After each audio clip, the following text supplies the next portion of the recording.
Bonjour Éric Correng, vous Bonjour. êtes une des personnalités de référence dans le monde académique en Belgique sur les questions de la ville, de l'urbanisme, du vivre ensemble et de la culture. Hein, vous êtes professeur émérite à la VUB. Et donc, je voulais vous interroger sur l'évolution de ces 10 dernières années. Vous avez évidemment constaté, comme tout le monde, mais de façon très précise, à quel point les pôles urbains deviennent importants dans le développement des différentes régions. Euh, donc ça, c'est quand même une mutation qui s'est confirmée ces dernières années. Mais les stratégies des villes ne sont pas toujours adaptées à cette nouvelle réalité. Et vous me signaliez que vous avez l'impression qu'en Wallonie, il y a encore beaucoup de travail à faire sur cette question. Oui, donc euh, je pense qu'il faut se réaliser, comme vous le dites, qu'on est dans une transformation profonde de l'humanité même. C'est-à-dire c'est une transformation qui a peut-être la même importance que la révolution néolithique ou la révolution industrielle. La majorité de la population mondiale vit maintenant Dans en les villes. ville et dans des grandes villes. Donc la ville devient, disons, l'habitat de l'être humain. On n'est pas très habitué à ça.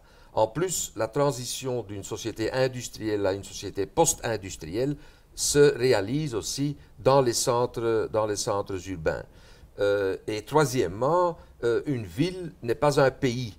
Cela veut dire que vivre ensemble en ville, on le fait sur base de la différence. La ville est multiculturelle, multifonctionnelle, segmentée, fragmentée. Et il faut donc tenir ensemble là une population qui en soi n'est pas automatiquement mise en communauté.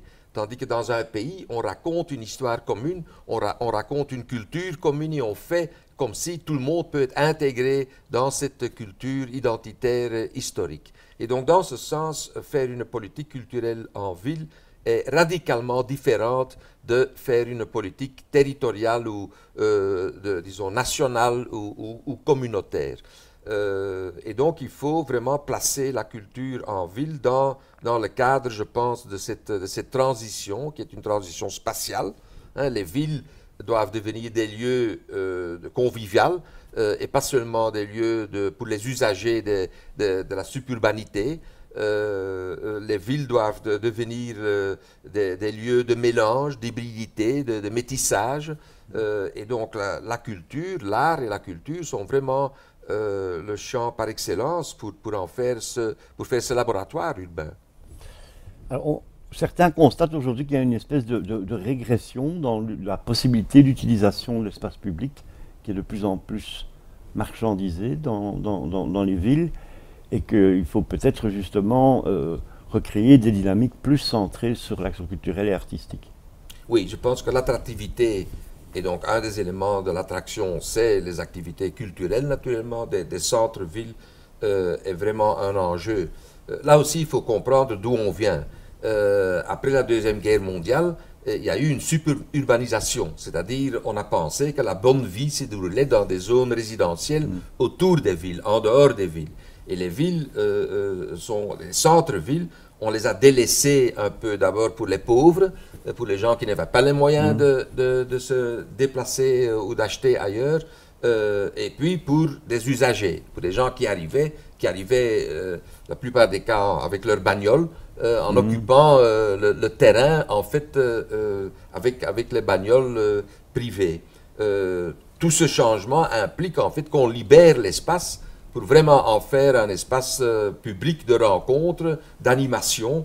Et donc je pense que là, des projets artistiques sont très importants. Et un des éléments d'ailleurs, c'est que les artistes et la culture doivent sortir de leur bâtiment sous toit pour aussi programmer beaucoup plus l'espace public. Hein, envisager, disons, l'espace public comme un centre culturel. Envisager une programmation dans et sur l'espace public qui est ouvert à tout le monde, qui n'est pas seulement pour un public qui paye ses entrées, disons, mais qui confronte la société en tant que telle avec des répertoires et des registres artistiques et culturels différents.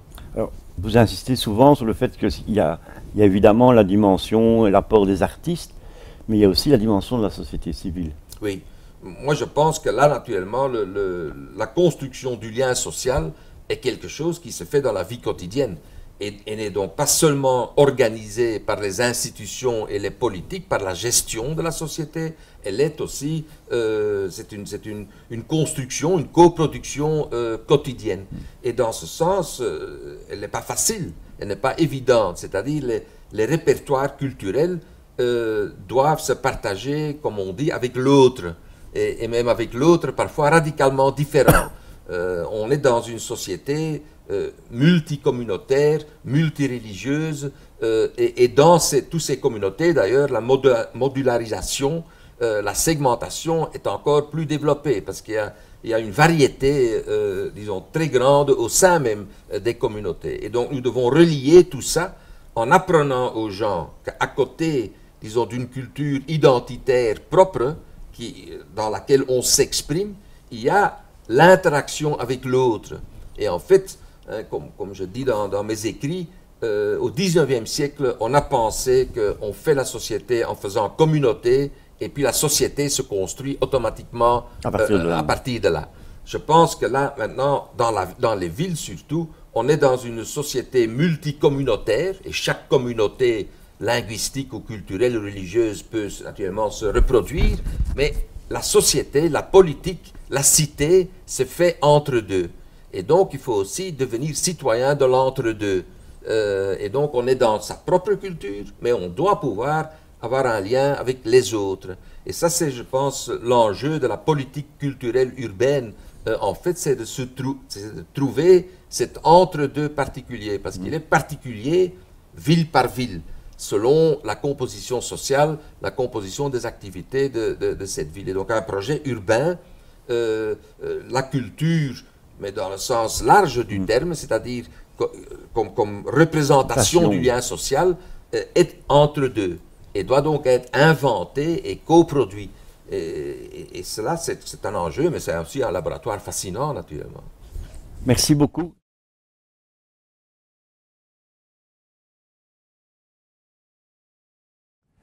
Bon, mais Jean-Luc Callonger, bonjour. Je suis ravi de vous accueillir. Alors, je vais d'abord vous demander un peu de définir c'est quoi votre métier de manager urbain, parce qu'en fait, c'est un métier encore relativement peu connu du grand public, et c'est à ce titre-là qu'on vous a invité. Oui, tout à fait. Le concept de gestion de centre-ville, en fait, est né à la fin des années 90, en 97. Et notre boulot à nous, association du management de centre-ville, c'est de mettre en place des partenariats privés-publics. Et donc, on gère l'espace urbain, et principalement l'espace central urbain, en créant des intérêts communs entre le privé et le public. Et c'est vraiment important parce que le public seul ou le privé seul ne peut pas agir, parce que chacun est limité dans ses compétences. Et donc, on est obligé d'avoir un plan stratégique en intégrant les intérêts des uns et des autres. C'est d'autant plus difficile qu'en général, les acteurs en ville ont des intérêts divergents. Et donc, la grosse difficulté, c'est de trouver un intérêt commun pour pouvoir avancer.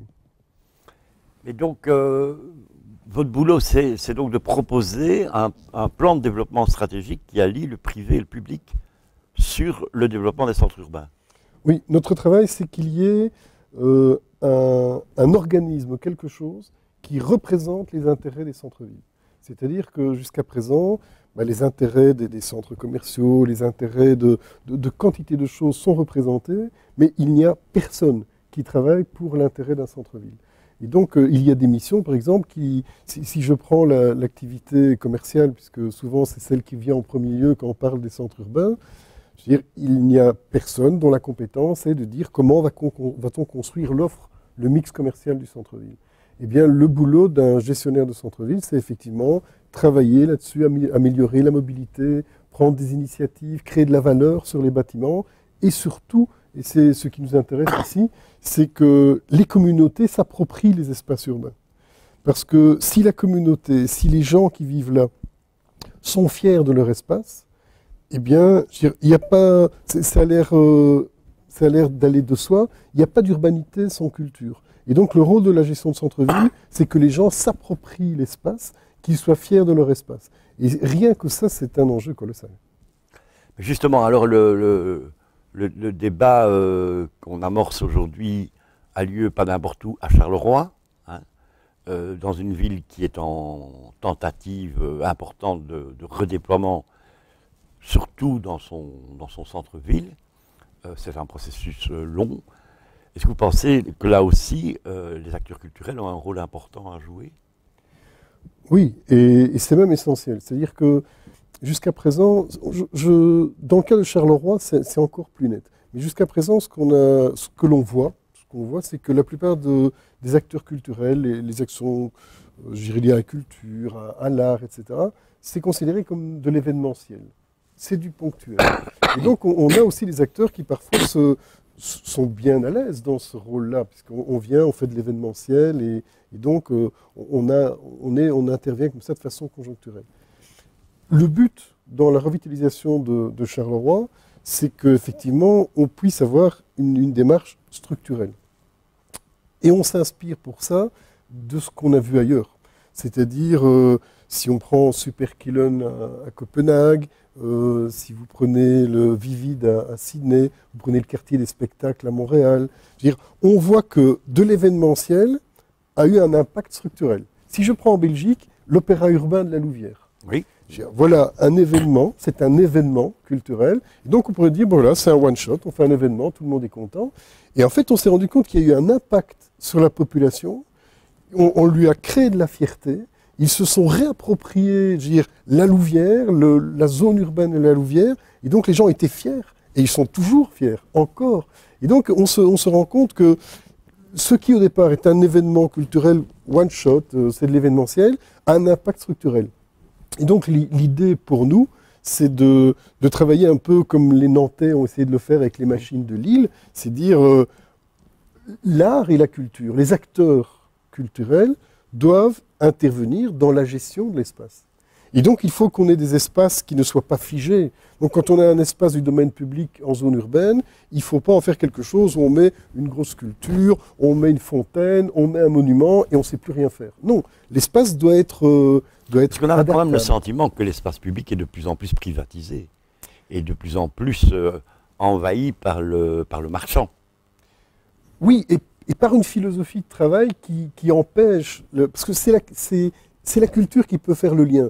Et la façon dont on fait de la rénovation urbaine maintenant et donc de la revitalisation, c'est un boulot, et je ne veux pas faire d'ennui avec les ingénieurs, mais c'est un boulot que nous on qualifie souvent d'ingénieur, ingénieur architecte. Et donc quand on voit le travail qu'ils font du bon boulot, mais ils oublient souvent l'humain. Et ça c'est assez étonnant. Donc on regarde Parce que la ville, c'est quand même d'abord le vivre ensemble. C'est ça, c'est exactement ça. Si on ne parvient pas à créer des liens, eh bien la ville n'existe pas.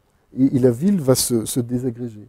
Et donc quand on fait un travail de revitalisation urbaine et qu'on raisonne en termes de gestes forts architectural, qu'on raisonne en termes d'esthétique, eh bien on ne pense pas à l'appropriation de l'espace par les gens. Et ça va même plus loin. Quand on analyse la façon dont on représente ce travail de revitalisation, on fait des photos de l'espace, si possible, de vue d'avion, jamais vue du sol. C'est-à-dire des vues que les gens n'ont jamais en réalité. Ne voient jamais, exactement. Les gens ne voient pas ça. Et donc, alors effectivement, quand on discute, pas mal de chercheurs nous disent oui, mais non, on y fait attention.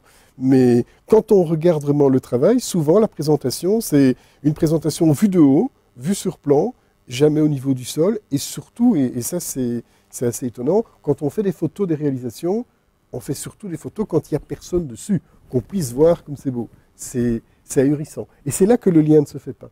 Parce que ici à Bruxelles, on peut prendre le cas de la dalle du Parlement européen, c'est symbolique. Voilà un espace qui n'est fréquenté par personne ne s'y arrête, et les gens vont au Square Orban, vont dans les petits parcs, vont dans des petits endroits, squattent des jeux pour enfants pour pouvoir être ensemble et parler. Et donc là, effectivement, là, il y a une évolution qui doit se faire. Là, les artistes, quand même, ont un rôle à jouer aussi sur les représentations symboliques dans la ville. Ah, tout à fait. Et maintenant, on est en train de développer, et c'est ce qu'on développe à Charleroi, on essaie de développer des techniques de placemaking. Donc, on crée des espaces qui sont des espaces de vie pour les gens, des espaces où on va pouvoir avoir des... En fait, on applique les techniques utilisées je dirais aux États-Unis, principalement à New York, à Sydney, en Australie. Et donc, on essaie là-bas de créer des espaces où les gens vont pouvoir se rencontrer, vivre, etc. On a fait des tests pilotes à Wavre, des tests pilotes à Liège, etc. Et on voit que ça fonctionne. Les gens viennent, mais effectivement, il faut prendre en compte qui est là, qui fréquente l'espace, comment on peut travailler avec eux. Et là, la culture et les acteurs culturels ont un rôle essentiel. C'est-à-dire faire ce boulot-là sans prendre en compte des valeurs culturelles. Donc, c'est ça qui crée de la valeur sur l'espace. On peut mettre des chaises, des tables, on peut mettre tout ce qu'on veut. La vraie valeur, elle est là. Elle est dans c'est la dans rencontre, culture. c'est... Ouais, tout à fait. Et donc, mais attendez, c'est un enjeu terrible, hein, ce qu'on dit là. Parce qu'ici, on a Fabrice Laurent à Charleroi de l'Éden, qui sort de l'Éden. Ça, c'est une première. Il sort de l'Éden. Il va sur l'espace public occupé de communiquer, etc. Mais c'est pas facile. Hein. Je veux dire, c'est dangereux. Et donc, effectivement, nous, on a besoin, je le dis, l'association de management de centre-ville a besoin des acteurs de la culture. On a besoin d'eux sur le terrain. Et d'ailleurs, pas mal de... Et c'est là qu'on voit que d'autres pas mal d'acteurs français de la culture se bougent dans ce sens-là. On a besoin en Belgique qu'ils soient là, et notamment à Charleroi. Et donc, il y a une prise de risque. C'est-à-dire qu'ils doivent être là, il faut créer de la valeur. Mais créer de la valeur, c'est dire être à l'écoute des gens. Et donc, c'est une autre façon d'agir. Est-ce que vous avez le sentiment que les politiques ont pris la mesure de cet enjeu? C'est très difficile, parce que quand vous parlez de ça, on ne peut pas s'empêcher de le mettre en rapport avec des problèmes de budget.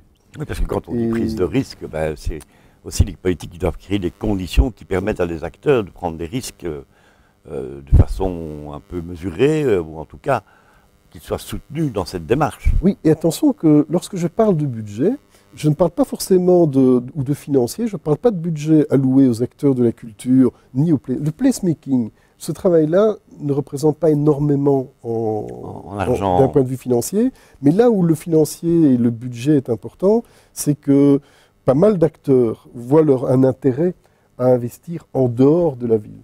Et donc, quittent la ville. Et donc, on prend monofonction, fonction par fonction, on les prend, on les met à l'extérieur de la ville. Et donc, effectivement, on tue tout le réseau, on tue les contacts. Et effectivement, le vivre ensemble n'existe plus parce qu'il n'y a plus que des fonctions, à la limite, résidentielles qui subsistent. Et donc, là-bas, une fois qu'on a retiré les fonctions les unes après les autres, on sent qu'il y a plein de noyaux culturels qui sont divergents, mais il n'y a plus de zone de contact.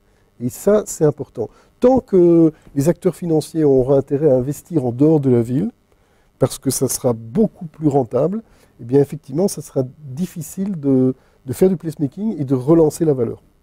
De toute façon, je pense qu'on n'a pas le choix. Si la ville doit se développer, et il n'y a pas d'avenir en dehors de la ville. Je pense que ça, M. Corain va nous le confirmer, c'est évident. Il n'y a pas d'avenir en dehors d'une zone urbaine. Et donc, il faut que la zone urbaine soit intelligente, soit souple, soit adaptable, et effectivement qu'elle soit faite pour vivre. Et donc, il faut des zones la diversité. Urbaines. Tout à fait. C'est un espace pour vivre. La ville pour les gens.